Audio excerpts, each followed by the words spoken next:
मेरे idol SP sir जी हैं। उनकी कार्यशैली जो है वो अनोखी है। सीजी बोर्ड से पढ़ाई की है और सीएसयूटी से मैंने इंजीनियरिंग की है। और आपके प्राइमरी इंग्लिश मीडियम था कि हिंदी सर? मेरा माध्यम हिंदी था। 8-10 बच्चे इकट्ठे हुए थे, 10-12 साल के, और वो उसमें से बैठा एक बच्चा आपकी भूमिका अदा कर रहे थे, और उसी में जो दो बच्चे जो हैं कुर्सी में बैठे थे, अपने आइड साइड मतलब सर के साथ जो अधिकारी रहते वैसे बनाए थे, और पीछे में 2-4 लोगों को गुनाहगार बनाए थे।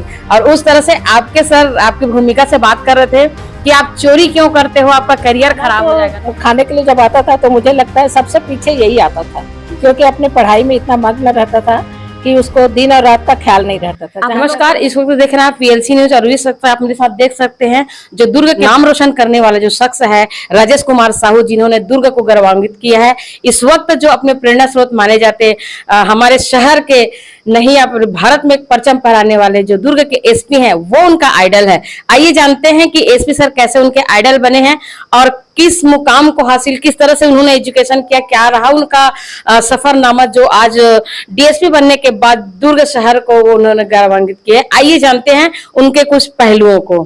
जी, अपना परिचय बताएंगे सर? जी, मेरा नाम राजेश कुमार साहू है। मैं ग्राम फेकारी तहसील पाटन जिला दुर्ग का निवासी हूँ। और हाल ही में मेरा सीजीपीएससी के माध्यम से डीएसपी के पद पर चयन हुआ है। सर, जैसे कि जानकारी मिला है कि आपके आइडल जो है आदरणीय एसपी सर जी हैं। क्या कहना है सर? जी, मेरे आइडल एसपी सर जी हैं। उनकी कार्यशैली जो है वो अनोखी है, और वो प्रत्यक्ष रूप से जनता के बीच में जाके सेवा प्रदान करते हैं, जिससे मैं बहुत प्रभावित हूँ। और खासकर सोशल मीडिया का जो यूज़ करते हैं और जनता तक जो पहुँचते हैं वो मुझे बहुत प्रभावित करते हैं। और मैं उनसे तो सिर्फ सोशल मीडिया के माध्यम से देखा था, परंतु आज मुझे यहाँ आने का सौभाग्य प्राप्त हुआ, जिसके लिए मैं बहुत आभारी हूँ। सर के तो दीवाने जो छोटे बच्चे से लेकर बुजुर्ग तक का है। आपका एजुकेशन जिस तरह से हुआ और उसमें सर का एंट्री कब और कहाँ हुआ सर? मैं वैसे इंजीनियरिंग बैकग्राउंड से हूँ, परंतु 2013 के आसपास मुझे ये एहसास हुआ कि प्रत्यक्ष रूप से जो जनता की सेवा का भाव है वो सीजीपीएससी या यूपीएससी के माध्यम से मिल सकता है।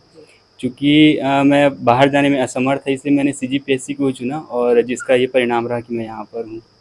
और आपका जो प्राइमरी एजुकेशन हुआ सर, वो कहाँ से है? मेरा प्राइमरी एजुकेशन प्राथमिक शाला ग्राम नगपुरा जिला दुर्ग से हुआ है। मतलब लोकल पढ़ाई हुआ है। सर, आप इसके एजुकेशन के लिए कहीं बाहर गए थे सर? जी नहीं, मैंने सीजी बोर्ड से पढ़ाई की है और सीएसयूटी से मैंने इंजीनियरिंग किया है। और आपके प्राइमरी इंग्लिश मीडियम था कि हिंदी सर? मेरा माध्यम हिंदी था। माध्यम हिंदी।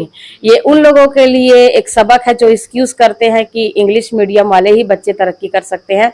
यहाँ पर राजेश कुमार साहू ने ये स्पष्ट कर दिया है कि अगर जुनून है पढ़ने में, कुछ कर दिखाने में, तो वो पढ़ाई मायने नहीं रखता कि आप इंग्लिश मीडियम से हैं कि हिंदी मीडियम से हैं। आइए जानते हैं। जी, आपने कितने भाई बहन हैं सर? जी, हम लोग 2 भाई हैं। जी, बड़े भैया हैं, मैं छोटा हूँ। जी। और माता पिता कुछ करते थे कि हाउस? पिताजी व्याख्याता के पद से भी हाल ही में रिटायर हुए हैं, और माता जी जो है वो गृहस्थी हैं, और बड़े भैया की भी हाल ही में शादी हुई है, तो भाभी डॉक्टर है अभी। अरे वाह, बहुत बढ़िया। सर, आपको तो सबसे पहले वीएलसी न्यूज की तरफ से बहुत बहुत बधाई सर। और आप पूरे भरे पूरे परिवार में आप सबके लाडले किसके हैं? सबके लाडले? मैं वैसे तो मैं सबका लाडला हूँ, परंतु विशेष रूप से मम्मी मुझे बहुत प्यार करती है और मेरा बहुत ज्यादा ख्याल रखती है। दादी का भूमिका आपके लाइफ में क्या है?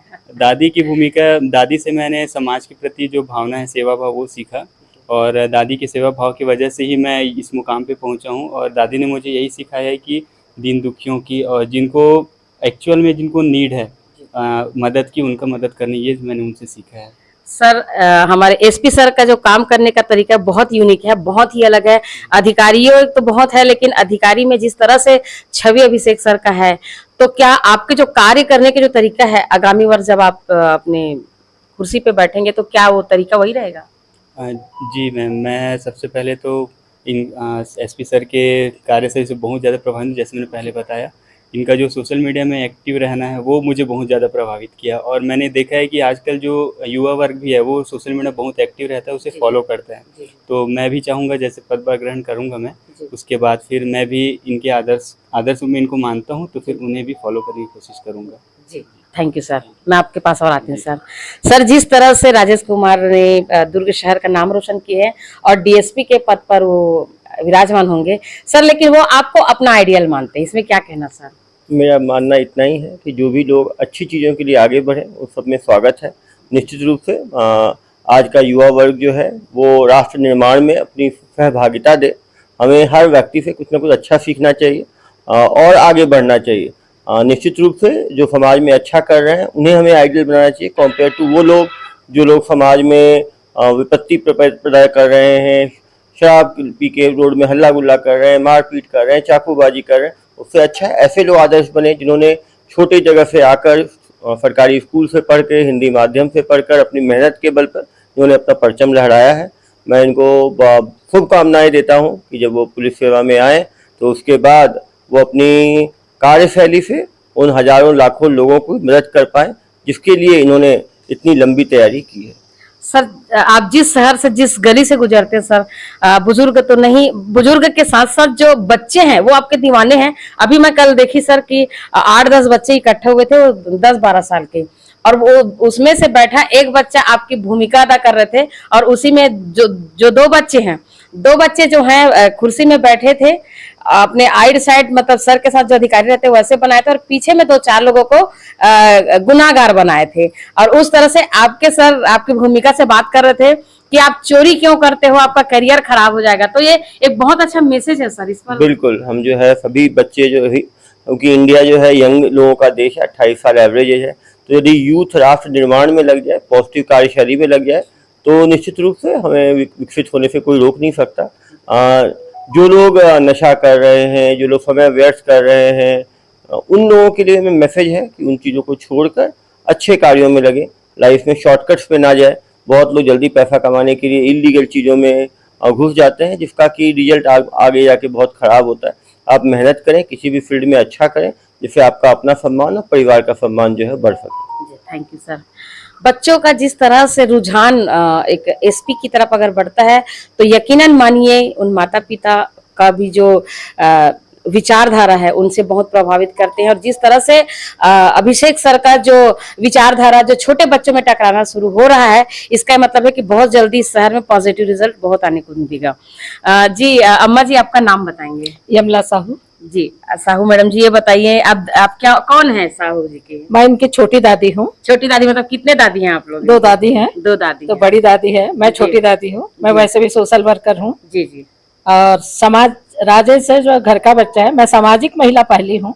जब समाज का कोई लड़का या कोई लड़की चुन के आती है तो हम जरूर उसका स्वागत करते हैं। फिर ये तो घर का बच्चा है तो स्वाभाविक है हमारे ही आगे बढ़ा है, पढ़ा हुआ है। ये पढ़ाई में शुरू से किस तरह से शुरू से ही बहुत अच्छा ये किया है इसने।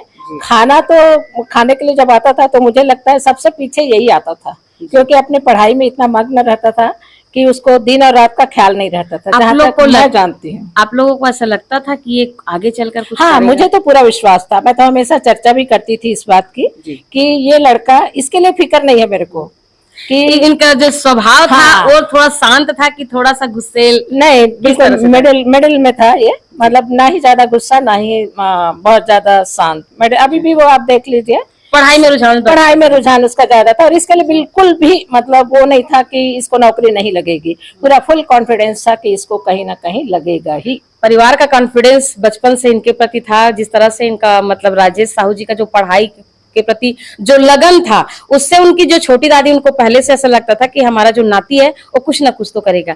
आइए और कुछ जानते हैं। जी आप मेरा नाम लोकेश कुमार साहू है जी। आप छोटा भाई हूँ? आप छोटे बड़ा भाई। अच्छा, बड़े भाई हैं। हाँ। आपकी भी शादी हो गई? अभी मेरी शादी अभी 2 आप तारीख क्या को कर हुई रहे हैं? है। अभी मेरा रियल एस्टेट का बिजनेस है जी जी, उसी को मैं संभालता हूँ। आपके भाई ने जिस तरह से शहर का नाम रोशन किया है सर, साहू समाज का बहुत बड़ा एक अभी वैसे भी समय चल रहा है साहू लोगों का छत्तीसगढ़ में, और ऐसे में डीएसपी बन के आपके भाई का सिलेक्शन, उसमें क्या कहना? बहुत गौरवान्वित महसूस किए हम सभी लोग, हमारे परिवार के लोग। अभी तो हमारे छत्तीसगढ़ के लोगों के लिए गर्व की बात है कि साहू समाज से एक लड़का जो कि पढ़ाई में शुरू से लग्न से अपना पूरा मेहनत किया, उसके बाद इस पद पर चयनित हुआ है। जी। अभी आप देख सकते हैं कि एक विचारधारा ने, एक एजुकेशन के चलते एक राजेश साहू ने जिस तरह से पढ़ाई की, एक गांव फेकरी के रहने वाले, वर्तमान में दुर्ग शहर में जरूर रहते हैं, पर इनकी जो शिक्षा प्राइमरी जो हुई है गांव से लेके जो दुर्ग तक का सफरनामा, सामान्य एजुकेशन लिए, यहीं पढ़े बले, यहीं रहे और अपने आइडल से मिलने आज दुर्ग शहर में आए। आप देख सकते हैं हमारे साथ जो है इस वक्त दुर्ग के जाने माने मशहूर डॉक्टर एसपी सर जी हमारे बीच मौजूद है। डॉक्टर एसपी सर जो है वो आज भी लोगों की जो है मदद कर रहे हैं। अगर किसी प्रकार से स्वास्थ्य से संबंधित या माइंड से संबंधित किसी प्रकार की अगर समस्या आती है तो सर खुद भी और जो सर की मिसेस है उनके द्वारा बहुत सारे लोगों को सहयोग दे रहे हैं।